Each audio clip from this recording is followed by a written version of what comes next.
I don't know if I'm live, so I'm not going to speak into this tester. Keep going. It's say I'm live. Hello, hello, hello. I was woken up out of my sleep, so my voice is a little groggy. I might be live. I will see later. I was woken up out of my sleep, and this message is about priests.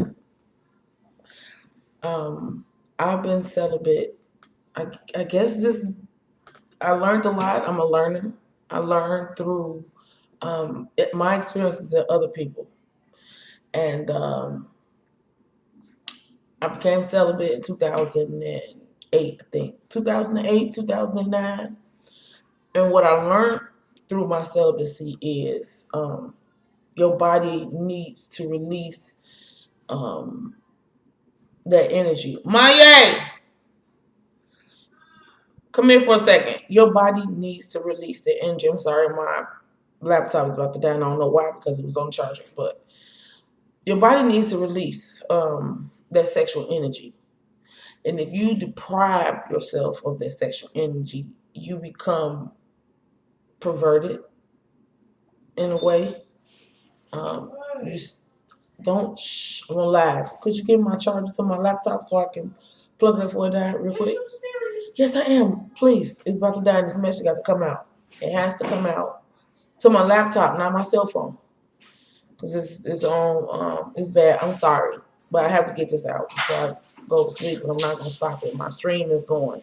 And I finally got this software to work, and I think that's why I've been going through what I'm going through to say some stuff that I've been wanting to say. Some topics I probably can't talk. Give it to me. Sorry, she playing with me. My is about to die. Some topics, some topics I probably won't be talking about because of the sensitivity of people. And some speech ain't free. But anyway, this is about priests and being abstinent or celibate. And you are abstaining from something that your body wants. And because of how your brain works, your brain will try to figure out you're torturing yourself in a way. And your brain is trying if you're not strong mentally, um, your brain is trying to figure out how to meet this need. Um, I'm giving you my journey instead. Been celibate since 2008, 2008 ish, when I decided to become celibate. And I chopped all my hair off and started down my celibacy abstinence journey. And I learned that because of the me depriving myself of sexual energy, how it started to affect me on a daily day to day basis. No, I didn't do nothing depraved to nobody, but it made me realize why priests was touching children and doing things they was doing to children. It made me realize that um, the reason why they do it. I'm not saying this is a good thing. I'm not saying that it is. I'm not giving you an excuse to do it. I'm giving you the reason why you're doing it.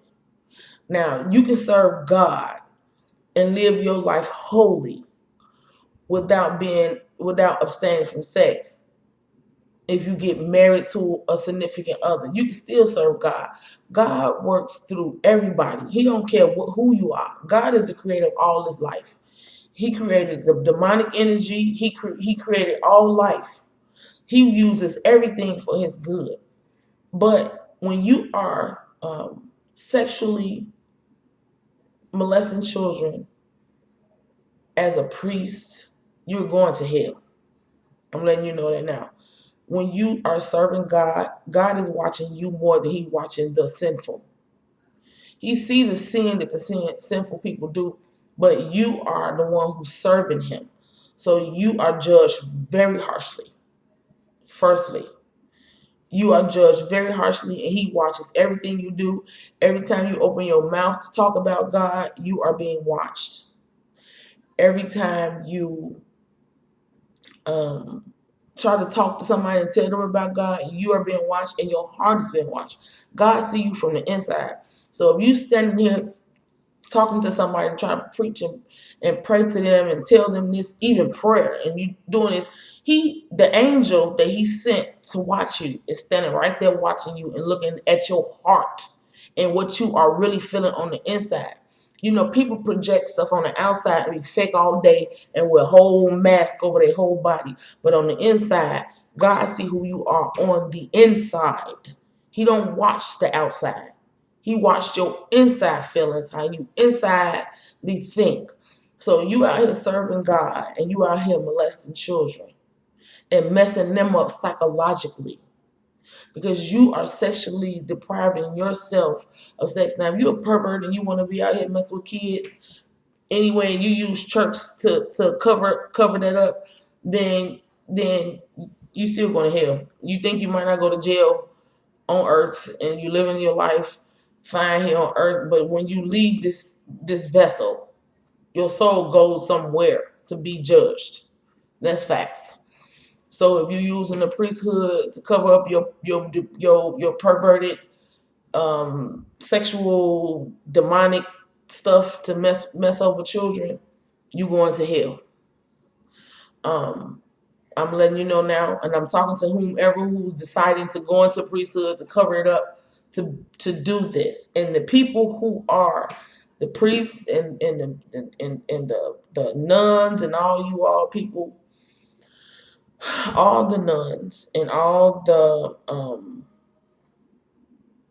anyone who's covering this up and still letting these people work in these churches and continuously do this to other people, you are just as bad as him or them. You are just as bad covering it up.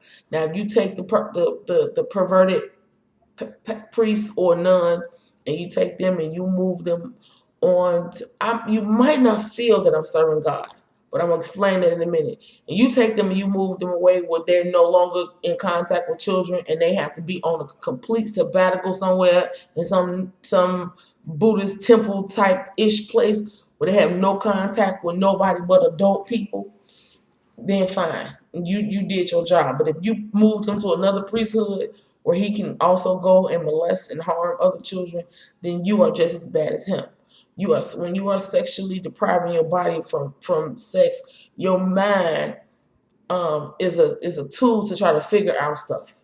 And if you are when you are horny, sexually aroused, you looking at things to release yourself. So you will look at something pervertedly. Now, I did not do it, but I did not look at little children pervertedly. I started to watch stuff that I wouldn't normally watch that disgusted me on social media, which helped me learn about being the way your mind works because you're depriving yourself of a sexual urge. You start to explore other options and it becomes demented. It started your sexual urges starting to become demented, i.e., why some people start messing with animals and stuff like that, and you are sexually depriving yourself. So it turns into something perverted. It turns into something really bad because you are trying to do right, but you don't understand that your body is craving for something that you're not giving it. That your body, because of the Garden of Eden, your body craves it. Even when you are a virgin, you still crave it. You still crave to release that energy from your body, a sexual energy, and you trying to do your life, you're trying to do right by God, but you're not doing right by God. You're not doing right by God when you start to succumb to those thoughts and those urges that are perverted. Now, if you are interested in someone and you end up in a relationship, a loving, committed relationship, and married to the person that you've been intimate, and you still serving God, you ain't doing wrong. You can serve God without abstaining from sex. I decided to abstain from sex because I was giving the energy to my energy, complete energy, not just my sexual energy, my complete energy and effort into relationships that was going into nowhere, which also taught me about how people end up becoming perverted. Because I'm a strong-minded person and because I practiced abstinence throughout my life, um, it was hard to abstain as long as I did, but I didn't become perverted because I had abstained throughout my life, um, from the moment I first started being intimate with people. So when I decided to just completely stop and work on me, that's how I learned about perversion. And I was asleep just now, and I just woke up and saw a priest and some children, a priest and a child, and because I am abstinent slash celibate, they call me a nun. Um, I understand. You know, you have these urges and you don't know, and you're fighting yourself, and you don't even know why you have these urges. It's because you are abstaining. You are celibate, and your body wants to release, and you are damaging children. You are damaging children, and you need to stop. You need to leave the priesthood, or you need to have them take you away from children completely.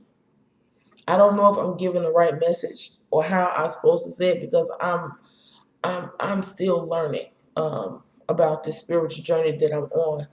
You might not think that I am religious, or not. I'm not religious. I'm spiritual. You might not think I serve God, um, because I listen to secular music. I am still interested in a relationship with a man. I'm not. Never have been. Um, I'm heterosexual. I'm still interested in that. I still listen to secular music. I allow myself to. I don't try to hide the fact that I have sexual urges and needs and wants. I'm not suppressing myself in that way to say. And I don't think being intimate with someone is bad. Um, I think how you do it. If you're out here sleeping around, that is bad. If you out here, God made man and woman to be man and woman, not man, woman, and man, woman, and woman, woman, woman, or man, woman, and man, man, man. God did not make us to be out here just jumping from bed to bed to bed because of the soul ties and the diseases and all that stuff. And that's probably why diseases were created, because man and woman was out here just sexually indulging themselves with multiple partners. That's probably why that stuff going on, diseases and all that stuff. God made man and woman, not man and woman, woman, woman. Which, I mean, when you younger, I know we're on the subject. When you were younger, you really don't know what you want in a relationship. So I don't condone people get married at an early age, because you don't know what you want. You don't even know yourself. So you get married at an early age, and by the time you are maybe 35, 40, to marry somebody when you're 19, you 35, 40, you have grown apart where you have other interests and you didn't have sexual experiences with other people, because you don't know you and you don't know what you like. That's also a learning experience for me. But you who priest, whom out here, I touched the mic, but I was trying to make sure it was still on, out here touching children, because you don't understand that your body and your mind is making you do it. You are becoming sexually, not just your body and mind. Satan, demonic energy, will put a suggestion in your head, and you already horny, and your brain feeds on it.